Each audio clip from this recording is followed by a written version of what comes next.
Well, at Finlandia Pharmacy, we want to give the patient the best of both worlds. So we do specialize in natural medicine. However, as a pharmacist, with the Western training, we don't want to discount the traditional medication as well, because the medicine does have its role in therapy. More specifically, Western medicine can be very, very effective in acute cases. It can potentially save people's lives. Like for example, having a heart attack, having an asthma attack, or an angina attack. We're not going to be using herbs. We're going to be using the Western medicine. My area of specialty here would be like with the bioidentical hormones, which is just basically a fancy name for natural hormones, and they just basically mimic your body's own hormones. And we have a program here set up where we can help clients, both men and women, manage their symptoms. And men do go through what we call the male version of menopause, called andropause, and obviously women go through menopause and perimenopause. We do initial assessments here.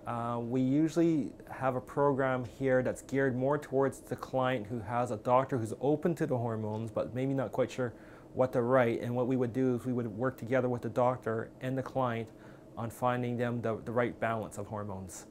Having said that, there are many doctors actually out in the Lower Mainland who do specialize in this area, and we do recommend them frequently and from time to time if the patient is interested. The main benefits would be, now there would be the short-term and there's also the long-term benefits. The short-term benefit is for women, it usually very helpful for the hot flashes and night sweats.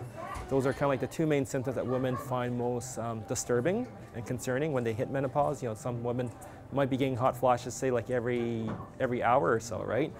And the long-term benefit is it actually helps to slow down the aging process, and it can be preventative for heart disease, osteoporosis, and also for Alzheimer's. Ideally, you want to do some kind of testing, whether it's through saliva or urine testing, and you want to collect a good patient history. And then based on the testing, the lab work, along with the patient's history and also their symptoms, we come up with an action plan. So as a pharmacist, we are able actually to run these tests and help the clients interpret their levels. You do see more and more compounding pharmacies. So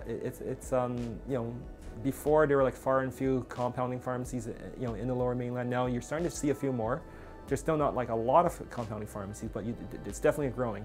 Well, I think with the hormones, it's really picking up. I think compounding pharmacies were popular for other types of preparations aside from natural hormones, but now I think because more doctors are into it now, so you're seeing more prescriptions. So consequently, there's more compounding pharmacies.